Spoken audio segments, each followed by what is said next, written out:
Hello friend, स्वागत है आपका अपने चैनल लास्ट क्लास में। रोज सुबह 5:30 बजे टॉपर सीरीज शुरू कर दिया गया है और हमारा टारगेट है फाइनल बोर्ड परीक्षा में 480 प्लस नंबर लाना। तो 480 प्लस नंबर कैसे आएगा? तो जैसे फाइनल बोर्ड परीक्षा में प्रश्न पूछे जाते हैं बिल्कुल वैसे ही वैसे प्रश्न आपको पढ़ना पड़ेगा और बिल्कुल वैसे ही वैसे प्रश्न सभी विषयों का रोज सुबह 5:30 बजे हम आपको पढ़ाते हैं।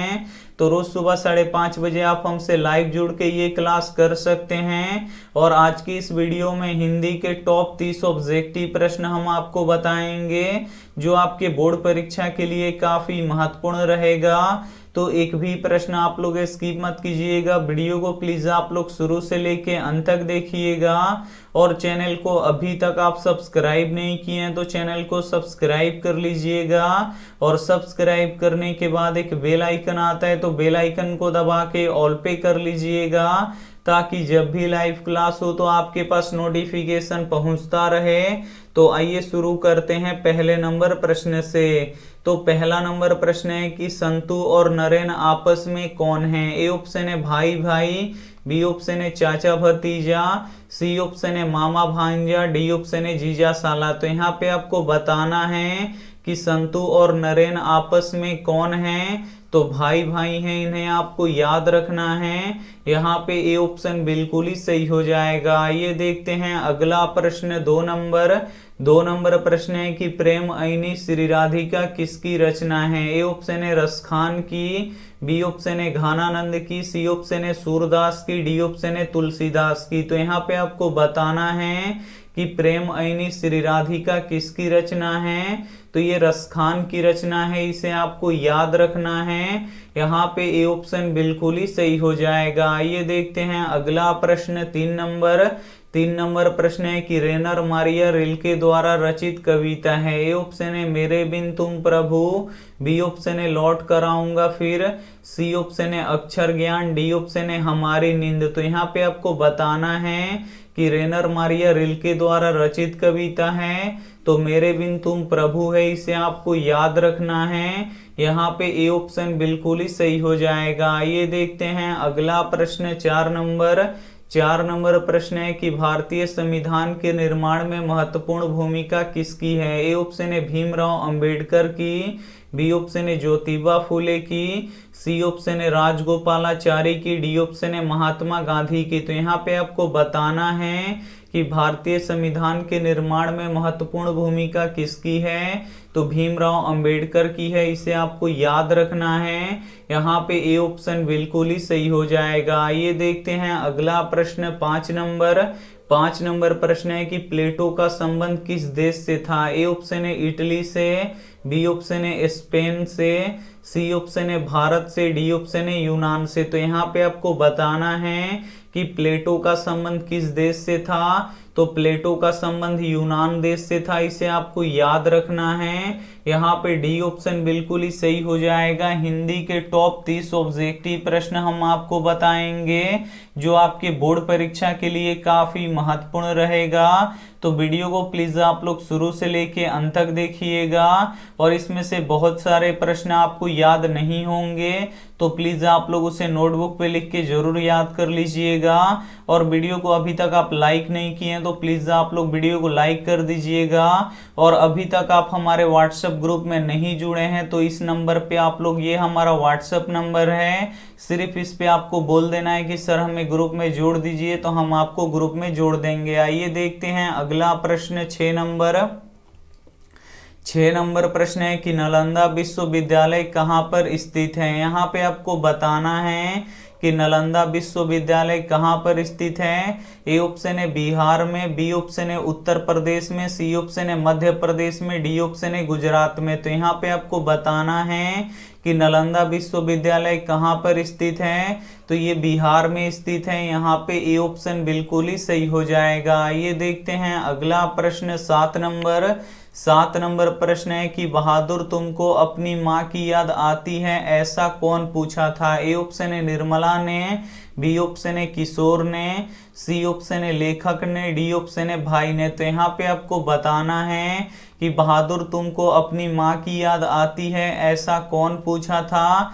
तो निर्मला ने पूछा था, इसे आपको याद रखना है।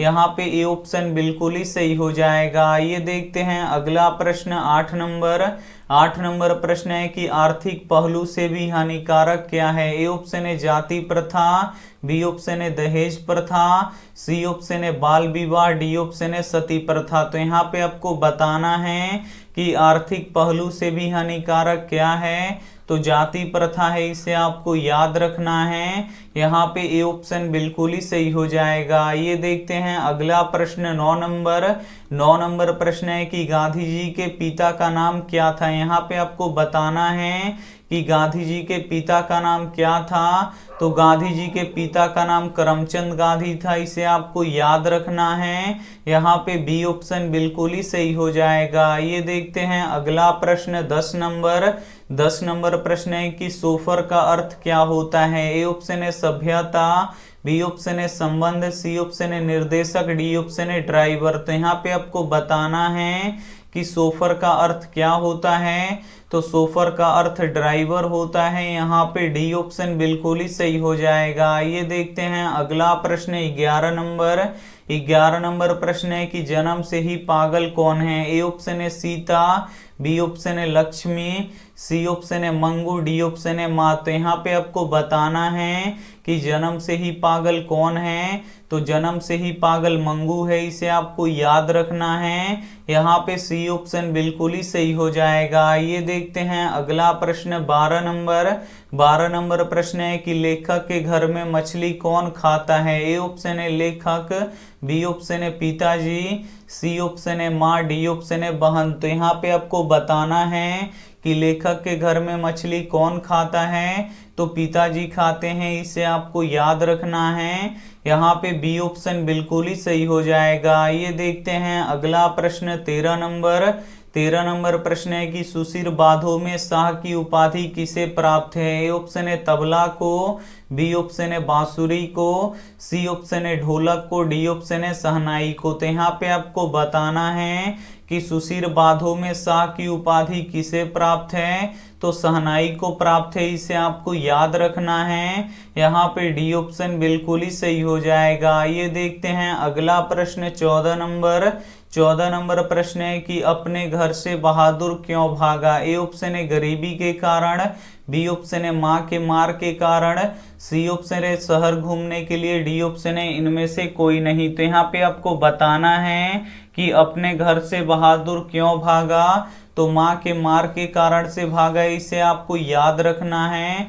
यहाँ पे बी ऑप्शन बिल्कुल ही सही हो जाएगा। काफी महत्वपूर्ण ऑब्जेक्टिव प्रश्न हम आपको बताएंगे।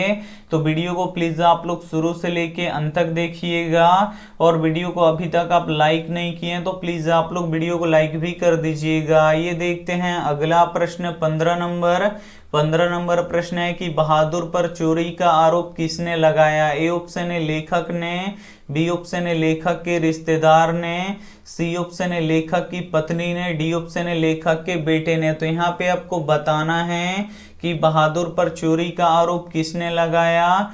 तो लेखक के रिश्तेदार ने लगाया, इसे आपको याद रखना है। यहाँ पे बी ऑप्शन बिल्कुल ही सही हो जाएगा। ये देखते हैं अगला प्रश्न 16 नंबर प्रश्न है कि रसखान को किसने शिक्षा दी। ए ऑप्शन है गोकुलनाथ ने, बी ऑप्शन है विट्ठलनाथ ने, सी ऑप्शन है गोरखनाथ ने, डी ऑप्शन है इनमें से कोई नहीं। तो यहाँ पे आपको बताना है कि रसखान को किसने शिक्षा दी। तो स्वामी विट्ठलनाथ ने दिया, इसे आपको याद रखना है। यहाँ पे बी ऑप्शन बिल्कुल ही सही हो जाएगा। ये देखते हैं अगला प्रश्न 17 नंबर प्रश्न है कि रसखान किनके भक्त थे। ए ऑप्शन है भगवान श्री राम के, बी ऑप्शन है भगवान श्री शिव के, सी ऑप्शन है भगवान श्री कृष्ण के, डी ऑप्शन है भगवान विष्णु के। तो यहाँ पे आपको बताना है कि रसखान किनके भक्त थे, तो भगवान श्री कृष्ण के भक्त थे, इन्हें आपको याद रखना है। यहाँ पे सी ऑप्शन बिल्कुल ही सही हो जाएगा। ये देखते हैं अगला प्रश्न 18 नंबर।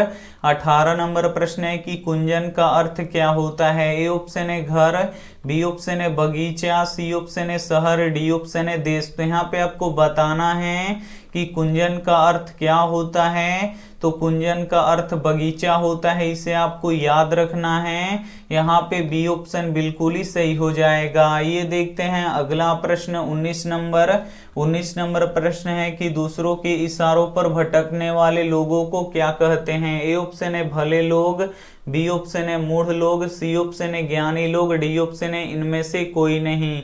तो यहाँ पे आपको बताना है कि दूसरों के इशारों पर भटकने वाले लोगों को क्या कहते हैं। तो मूढ़ लोग कहते हैं, इसे आपको याद रखना है। यहाँ पे बी ऑप्शन बिल्कुल ही सही हो जाएगा। ये देखते हैं अगला प्रश्न 20 नंबर। 20 नंबर प्रश्न है कि दधीची की हड्डी से क्या बना था। ए ऑप्शन है तलवार, बी ऑप्शन है त्रिशूल, सी ऑप्शन है इंद्र का वज्र, डी ऑप्शन है कुछ भी नहीं। तो यहाँ पे आपको बताना है कि दधीची की हड्डी से क्या बना था। तो इंद्र का वज्र बना था, इसे आपको याद रखना है। यहाँ पे सी ऑप्शन बिल्कुल ही सही हो जाएगा। ये देखते हैं अगला प्रश्न 21 नंबर। 21 नंबर प्रश्न है कि द्विवेदी जी ने निर्लज अपराधी किसे कहा है। ए ऑप्शन है चोर को, बी ऑप्शन है डकैत को, सी ऑप्शन है नाखून को, डी ऑप्शन है सिपाही को। तो यहाँ पे आपको बताना है कि द्विवेदी जी ने निर्लज अपराधी किसे कहा है। तो नाखून को कहा है, इसे आपको याद रखना है। यहाँ पे सी ऑप्शन बिल्कुल ही सही हो जाएगा। ये देखते हैं अगला प्रश्न 42 नंबर। 42 नंबर प्रश्न है कि हिंदी किस लिपि में लिखी जाती है। ए ऑप्शन है ब्राह्मी लिपि में, बी ऑप्शन है देवनागरी लिपि में, सी ऑप्शन है रोमन लिपि में, डी ऑप्शन है गुरुमुखी लिपि में। तो यहाँ पे आपको बताना है कि हिंदी किस लिपि में लिखी जाती है।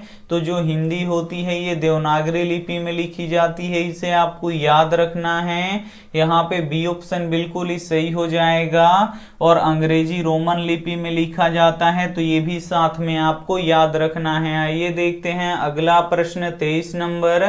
23 नंबर प्रश्न है कि नागरी लिपि के आरंभिक लेख कहाँ से मिलते हैं। ए ऑप्शन है पूर्वी भारत से, बी ऑप्शन है पश्चिमी भारत से, सी ऑप्शन है दक्षिणी भारत से, डी ऑप्शन है उत्तरी भारत से। तो यहाँ पे आपको बताना है कि नागरी लिपि के आरंभिक लेख यानी शुरुआती लेख कहाँ से मिलते हैं। तो दक्षिण भारत से मिलते हैं, इसे आपको याद रखना है। यहाँ पे सी ऑप्शन बिल्कुल ही सही हो जाएगा। ये देखते हैं अगला प्रश्न 24 नंबर। 24 नंबर प्रश्न है कि पपाती को शहर क्यों लाया गया था। ए ऑप्शन है पढ़ने के लिए, बी ऑप्शन है सिनेमा देखने के लिए, सी ऑप्शन है इलाज के लिए, डी ऑप्शन है नाटक में भाग लेने के लिए। तो यहाँ पे आपको बताना है कि पपाती को शहर क्यों लाया गया था। तो इलाज के लिए लाया गया था, इसे आपको याद रखना है। यहाँ पे सी ऑप्शन बिल्कुल ही सही हो जाएगा। ये देखते हैं अगला प्रश्न 25 नंबर। 25 नंबर प्रश्न है कि मीनाक्षी मंदिर कहाँ स्थित है। ए ऑप्शन है तमिलनाडु में, बी ऑप्शन है केरल में, सी ऑप्शन है कर्नाटक में, डी ऑप्शन है हैदराबाद में। तो यहाँ पे आपको बताना है कि मीनाक्षी मंदिर कहाँ स्थित है।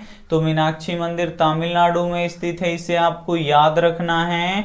यहाँ पे ए ऑप्शन बिल्कुल ही सही हो जाएगा। ये देखते हैं अगला प्रश्न 26 नंबर। 26 नंबर प्रश्न है कि सीता रुआसी क्यों हो गई। ए ऑप्शन है बेटों के दुत्कार से, बी ऑप्शन है बहुओं की कला से, सी ऑप्शन है अपना काला ओढ़ना देखकर, डी ऑप्शन है अपनी गरीबी पर। तो यहाँ पे आपको बताना है कि सीता रुआसी क्यों हो गई। तो अपना काला ओढ़ना देखकर सीता रुआसी हो गई, इसे आपको याद रखना है। यहाँ पे सी ऑप्शन बिल्कुल ही सही हो जाएगा। ये देखते हैं अगला प्रश्न 27 नंबर। 27 नंबर प्रश्न है कि मंगमा क्या काम करती थी। ए ऑप्शन है मछली बेचती थी, बी ऑप्शन है गीत गाती थी, सी ऑप्शन है दही बेचती थी, डी ऑप्शन है नाच करती थी। तो यहाँ पे आपको बताना है कि मंगमा क्या काम करती थी। तो मंगमा दही बेचती थी, इसे आपको याद रखना है। यहाँ पे सी ऑप्शन बिल्कुल ही सही हो जाएगा। ये देखते हैं अगला प्रश्न 28 नंबर। 28 नंबर प्रश्न है कि अमराई का कुआं कहाँ स्थित है। ए ऑप्शन है रास्ते में, बी ऑप्शन है शहर में, सी ऑप्शन है रंगपा के खेत में, डी ऑप्शन है इनमें से सभी। तो यहाँ पे आपको बताना है कि अमराई का कुआं कहाँ स्थित है। तो अमराई का कुआं रास्ते में स्थित है। यहाँ पे ए ऑप्शन बिल्कुल ही सही हो जाएगा। ये देखते हैं अगला प्रश्न 29 नंबर प्रश्न है कि मंगमा कैसी थी। ए ऑप्शन है आस्तिक, बी ऑप्शन है नास्तिक, सी ऑप्शन है अंधविश्वासी, डी ऑप्शन है डायन। तो यहाँ पे आपको बताना है कि मंगमा कैसी थी। तो जो मंगमा थी वो अंधविश्वासी थी, इसे आपको याद रखना है। यहाँ पे सी ऑप्शन बिल्कुल ही सही हो जाएगा। ये देखते हैं अंतिम प्रश्न 30 नंबर प्रश्न है कि मन क्या नहीं मानता। ए ऑप्शन है जीत, बी ऑप्शन है हार, सी ऑप्शन है प्रचार, डी ऑप्शन है लोभ। तो यहाँ पे आपको बताना है कि मन क्या नहीं मानता। तो मन कभी हार नहीं मानता, इसे आपको याद रखना है। यहाँ पे बी ऑप्शन बिल्कुल ही सही हो जाएगा। हिंदी के हम यहाँ पे टॉप 30 ऑब्जेक्टिव प्रश्न हम आपको बता चुके हैं और इस 30 ऑब्जेक्टिव प्रश्न में से बहुत सारे प्रश्न आपको याद नहीं होंगे। तो प्लीज आप लोग उसे नोटबुक पे लिख के जरूर याद कर लीजिएगा और इसे टाइम टू टाइम आप लोग रिवीजन करिएगा, क्योंकि फाइनल बोर्ड परीक्षा में बिल्कुल ऐसे प्रश्न रहेंगे, ये हमारा गारंटी है। तो बिल्कुल आप लोग जितना भी प्रश्न इसमें से याद नहीं हो तो उसे आप लोग नोटबुक पे लिख के जरूर याद कर लीजिएगा। और वीडियो को अभी तक आप लाइक नहीं किए हैं तो प्लीज आप लोग वीडियो को लाइक कर दीजिएगा। आइए देखते हैं यहाँ पे होमवर्क प्रश्न, और होमवर्क प्रश्न का जवाब आपको कमेंट बॉक्स में देना है कि पूर्वज लक्ष्मी के लिए कितना जमीन छोड़ गए। ए ऑप्शन है 1 बीघा, बी ऑप्शन है 2 बीघा, सी ऑप्शन है 3 बीघा, डी ऑप्शन है 4 बीघा। तो इसमें से जो भी ऑप्शन आपको सही लगे वो आप हमें कमेंट करके जरूर बताइएगा। वीडियो को लाइक नहीं किए तो प्लीज आप लोग वीडियो को लाइक कीजिएगा, अपने दोस्तों के पास इस वीडियो को जरूर शेयर कीजिएगा। और चैनल को अभी तक आप लोग सब्सक्राइब नहीं किए हैं तो चैनल को सब्सक्राइब करके साथ में बेल आइकन को ऑल पे दबा लीजिएगा। अब अगला क्लास यहाँ पे 1:30 बजे दिन में होगा, तो प्लीज आप लोग 1:30 बजे दिन में जरूर जुड़िएगा। थैंक यू फॉर वॉचिंग, मिलते हैं अगली वीडियो में। तब तक अपना ध्यान रखिए, मन लगा के पढ़ाई कीजिए। Take care and bye.